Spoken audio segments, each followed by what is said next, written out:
Queridas, queridos, querides, como se dice ahora, vamos a hablar en este vídeo y vamos a seguir con una serie que comencé hace varias semanas, que se llamaba Fragmentos del Apocalipsis, en los cuales os quiero ir mostrando mi visión, mi intuición astrológica de esta, digamos, era de Acuario en la que estamos entrando, una era de Acuario, estamos en un momento de transición, la era de Piscis no se ha ido todavía y la era de Acuario todavía no nos ha enseñado su verdadero color. Estamos en aguas revueltas, como cuando se mezclan las aguas de un río con las de la mar, y que todavía no sabemos si estamos en el río, estamos en el mar, estamos las aguas mezcladas. Vivimos una época de fusión, de mezcla de lo acuariano y de lo pisciano. Y os quería hablar del sexo y de la muerte, no porque sean temas que tienen mucho gancho por una razón obvia, y es que son los grandes temas. Hablar de sexo y hablar de muerte es como hablar de la vida y de la muerte.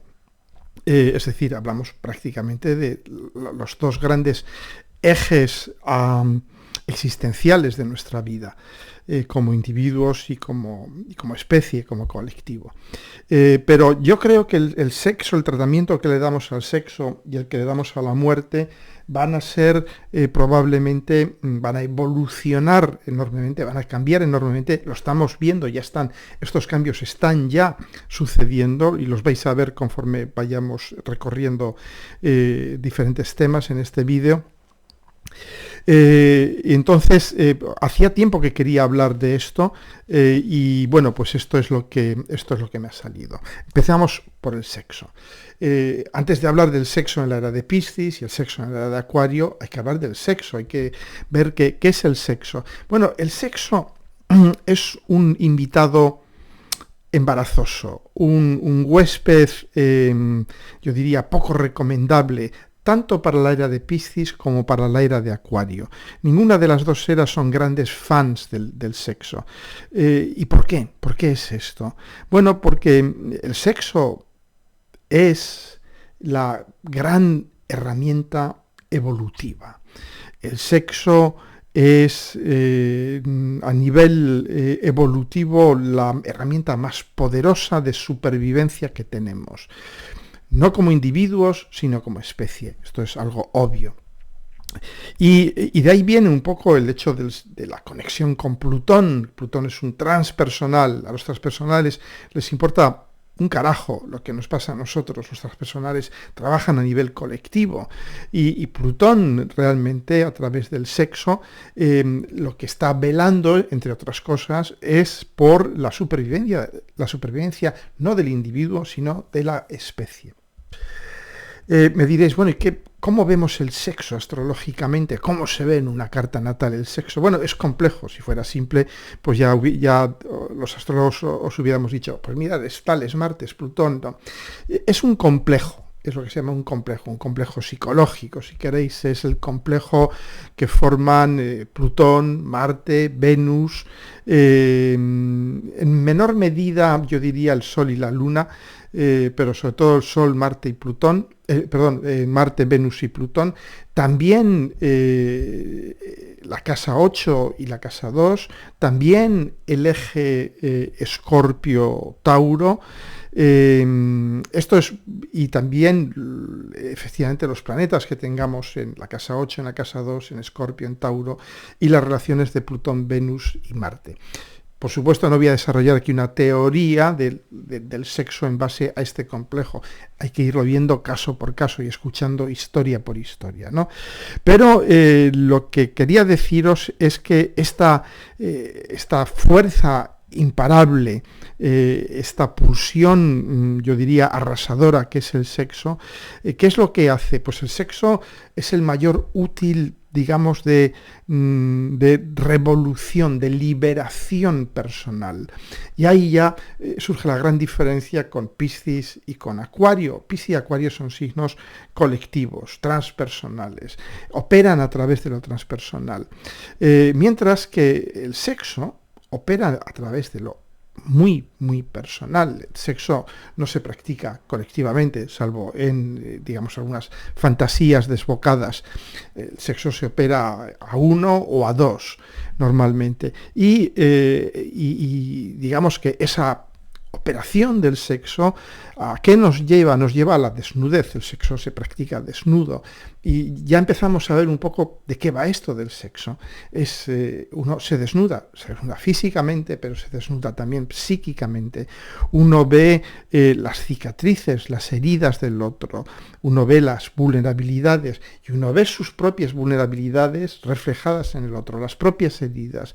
Las heridas duelen, y las vulnerabilidades se activan a través de este contacto íntimo, profundo, desnudo con el otro, y a través de ahí surge el milagro de la transformación, el milagro de compartir el miedo a la muerte como medio para superarla. Sexo y muerte están muy ligados.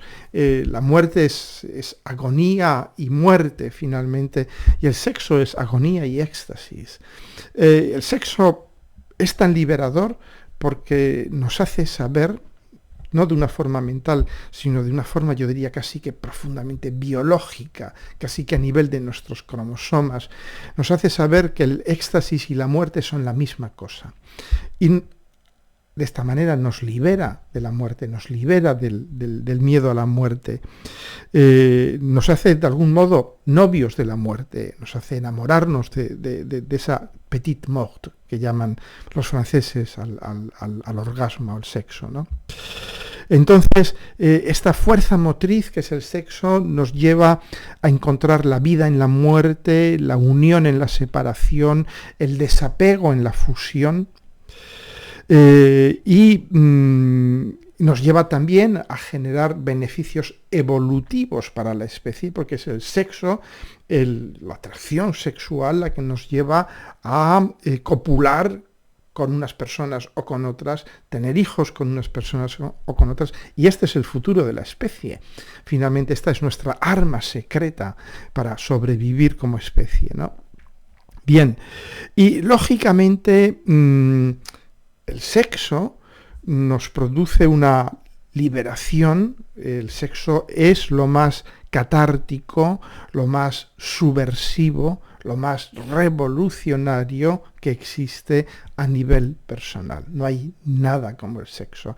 Claro, frente a este útil tan terriblemente subversivo, catártico, revolucionario, liberador que es el sexo a nivel personal, las utopías acuarianas o los paraísos místicos, religiosos, piscianos, no pueden competir.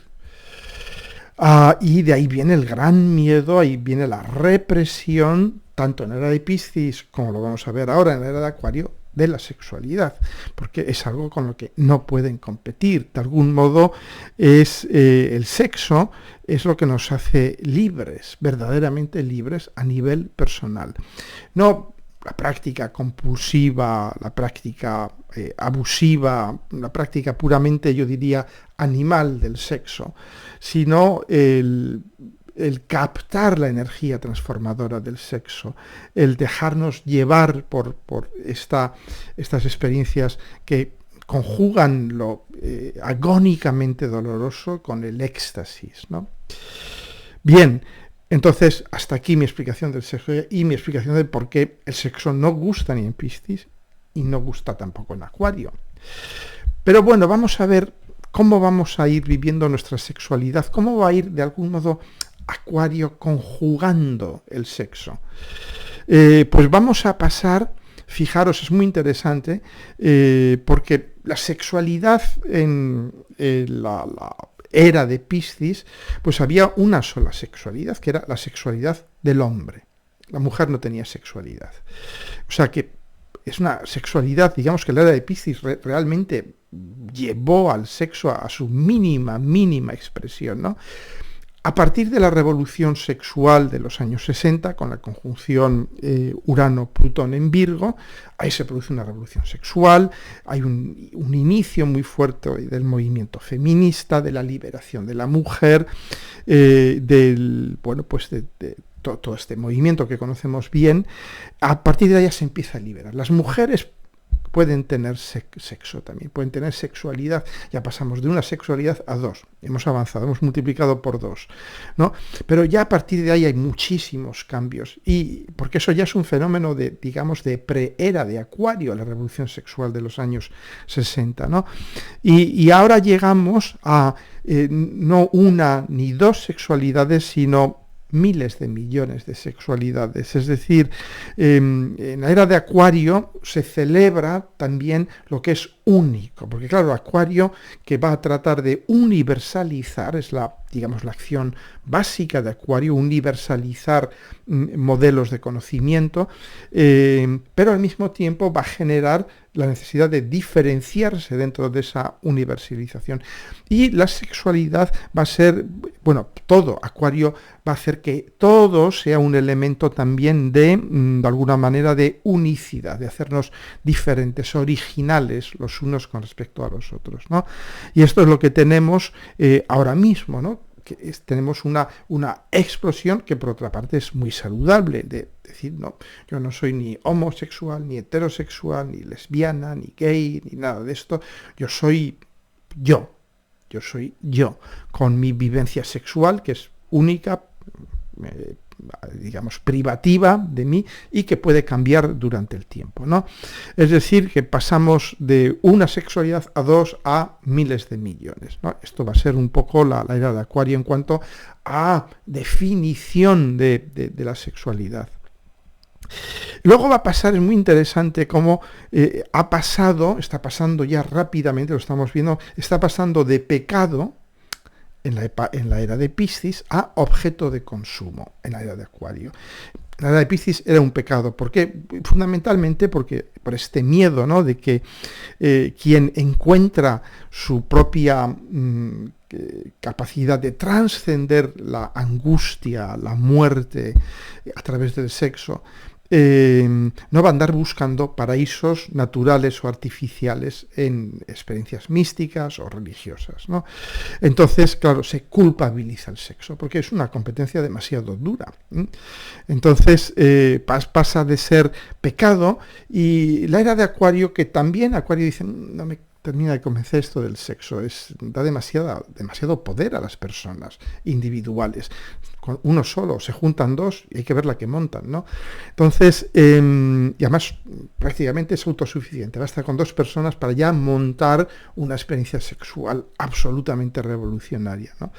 Bien, entonces, claro, la era de Acuario, ¿qué va a hacer? Pues esta universalización del sexo, que se empieza a ver muy claramente con el tránsito de Urano en Escorpio, al final de los años 70, comienzo de los 80, que es cuando surge el porno online y todo esto, ¿no?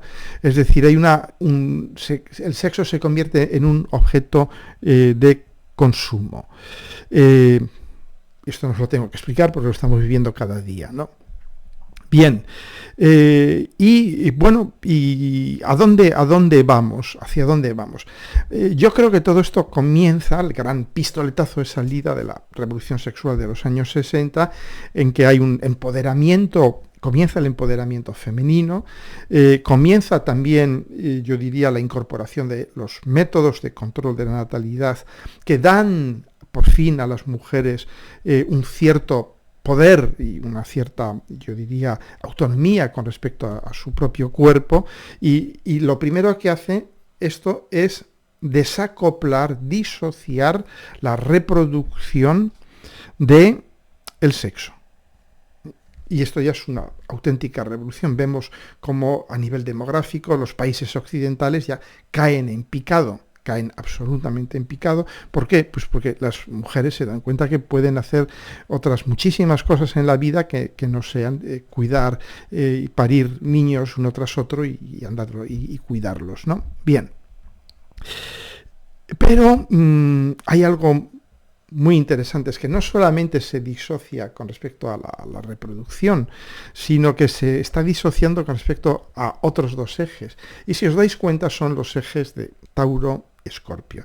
Digamos que esta disociación con respecto a la reproducción tiene que ver con la oposición Acuario-Leo, porque Leo es también la creatividad personal, es el tener hijos, ¿no? Pero claro, esta disociación con respecto a Tauro, por ejemplo, la cuadratura de Acuario con Tauro, ¿a dónde nos lleva? A la desmaterialización del sexo.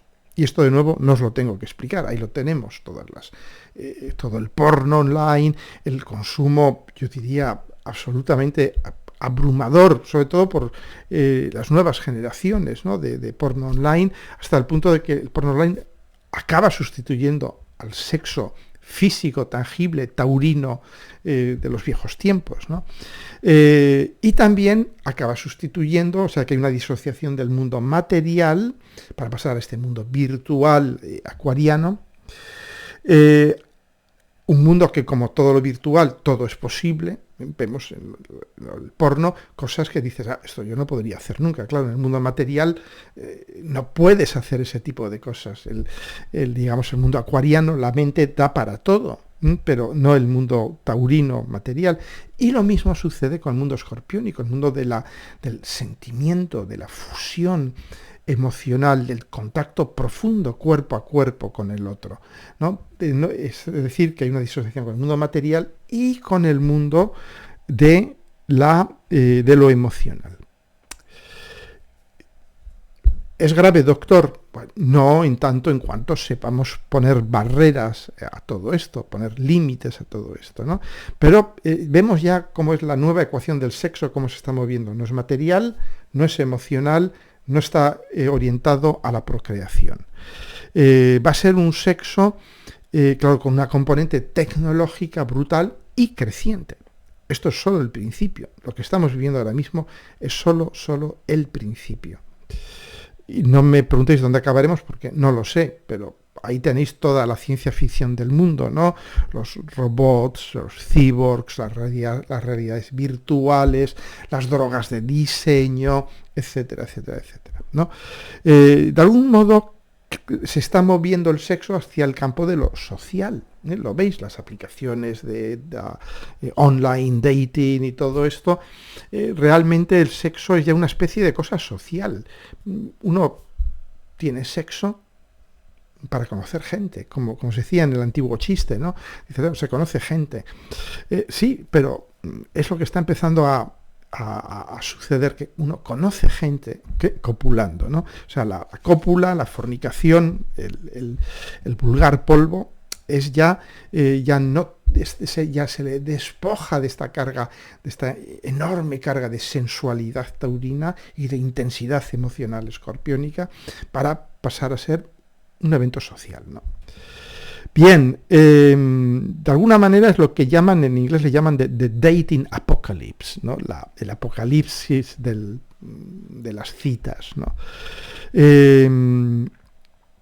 Y de algún modo, claro, se está asimilando cada vez más el sexo, sobre todo el sexo online, con el consumo. Con el consumo es tan fácil encontrar a alguien en una de estas aplicaciones de citas online como comprarte algo en Amazon, ¿no? Bien. Y me diréis, bueno, y a nivel ya más sociológico, ¿a dónde nos lleva todo esto también? Bueno, digamos que las buenas noticias es que, de algún modo, el sistema patriarcal, es obvio, está en crisis, está colapsando. Y todo esto, yo creo que comienza hace tiempo, pero las primeras trompetas del apocalipsis del sistema patriarcal se oyen ya muy fuertes con la revolución de los años 60, de la conjunción Urano-Plutón de los años 60 en Virgo. Ahí es cuando ya el papel de la mujer comienza a tomar relevancia y realmente, claro, la era de Acuario es una era mucho más de igualitaria. Entonces es una era en la que se va a cuestionar con mucha fuerza el sistema patriarcal, porque el sistema patriarcal obviamente no es igualitario. Digamos que mi intuición es que lo que nos espera es una era humanista a la que llegaremos desde el feminismo, lógicamente, porque el feminismo es un intento de restablecer un cierto equilibrio. Es decir, yo creo que el humanismo acuariano nos va a ayudar a comprender algo que a mí me parece cada vez más obvio, ¿no? Y es que hay un solo género, de la misma manera que hay una sola raza, que es la raza humana, el género humano. Todo lo demás son, yo diría, detalles biológicos sin mayor importancia. Y también la era de Acuario va a revolucionar toda la ideología subyacente a la identidad de género. El ser iguales, lo híbrido, etcétera, etcétera, ¿no? Bueno, las propuestas, por ejemplo, de usar géneros neutros en español, que hoy por hoy todavía nos parecen difíciles de adaptar, ¿no? Pero es cierto, y os confieso que a mí personalmente me parece cacofónico el les en vez de los o las, pero quizás porque yo soy ya muy viejo. Pero es cierto que tenemos un problema, y es que el lenguaje es sexista. Es así, el lenguaje refleja una situación social y hay que reconocerlo. Podemos pasarnos al inglés, el inglés lo tiene más fácil. Bien. Bueno, pues yo os hablo del sexo. La muerte. La muerte. El tema de la muerte es fascinante, porque yo creo que la primera fake news, los primeros bulos que se crearon en la historia de la humanidad ha sido el mito de la inmortalidad. El mito de que, el bulo de que podemos vencer a la muerte, de que daos cuenta que detrás de todo esto está nuestro terror natural, por otra parte, a la nada, al vacío, al colapso, a la desaparición de todo lo que somos, a la deconstrucción de nuestras vidas, de nuestro ego, de nuestra memoria. Y esto nos ha llevado a crear la falsa noticia, el bulo, más elaborado y más potente de toda la historia de la humanidad, que es el de la inmortalidad. Claro, la inmortalidad, de algún modo, este bulo, una vez que cobra fuerza, que cobra realidad, actúa como calmante de este miedo, de esta angustia frente a la muerte, ¿no? Y esto, claro, este bulo repetido de generación tras generación cobra una consistencia prácticamente sólida. Y en la era de Piscis, ¿cómo hemos vivido este bulo de la vida eterna, la inmortalidad? Bueno, pues es el bulo de la vida eterna. Todas las religiones del libro proponen una vida eterna y todas se parecen asombrosamente entre ellas. Todas te proponen, pues, estar en la presencia de Dios para siempre, oyendo música sacra. Al que no le guste la música sacra, imaginaos una inmortalidad oyendo a Bach y tal, ¿no? Entonces, todos proponen algo. El Islam, no sé cuántas vírgenes, el cielo solo para hombres heterosexuales en el Islam, y la religión hebraica, lo mismo. Bueno, todos proponen un estado de éxtasis, ¿no? Y daos cuenta que este mito de la inmortalidad se convierte en una herramienta de control social potentísima, la más potente de todas. Hay dos herramientas de control social potentes y están ligadas a lo que estamos hablando hoy. Una es la represión del sexo y otra es la creación de una ilusión de inmortalidad. Por supuesto, esto las religiones oficiales lo administran muy bien en combinación con el poder económico y político. Si sois buenos y buenas, iréis al cielo. Y si sois malos, iréis al infierno. Que eso es la inmortalidad, pero en el infierno. Daos cuenta de la fuerza de este mito. Bien, incluso las religiones orientales, ¿no? Con la reencarnación. Bueno, la reencarnación es una versión light de todo esto. Uno no va al cielo ni al infierno, pero uno reencarna muchas veces, 100, 200, 1000, 3000, porque es un poco lo que presupone es que somos tontos y que tenemos que reencarnar varias veces porque no terminamos de aprender la lección, ¿no? O sea, es un poco cansado. Bien, en la era de Acuario, o sea, este mito de la inmortalidad, en la era de Acuario nace de nuevo con una versión acuariana, pero fortísima de nuevo, ¿no? Y lógicamente, es una inmortalidad tecnológica. No podía ser de otra manera, siendo la era de Acuario.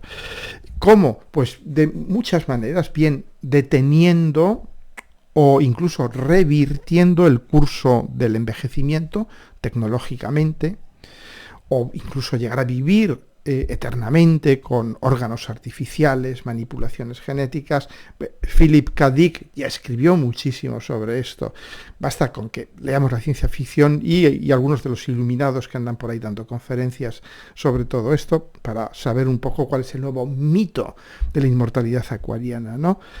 Ahora mismo tenemos el transhumanismo, nos transferimos a la nube de cloud y ya está. ¡Wop! Te mueres, pero te suben al cloud y luego pues alguien te podrá bajar de nuevo, cielo santo. Y me imagino poder bajar a mi abuela de nuevo. Dios nos libre. Entonces, esto es, ¿no?, el transhumanismo, o incluso el ser el padre de un robot. Si veis Alien, The Covenant, es el humano que hace de padre de un robot, ¿no? Y así se asegura la inmortalidad, ¿no? O en Alien, la película original, la madre, el gran computador, el ordenador a bordo, que sacrifica a los seres humanos a favor del alien, que ya aparece como una figura que ha superado la muerte, ¿no? Incluso el androide, ¿no?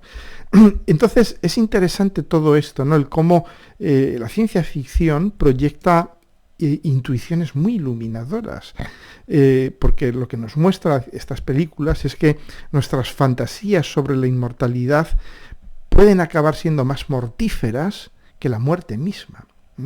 Entonces, bueno, pues esto es, digamos, el mito, los mitos de la inmortalidad de la era de Acuario.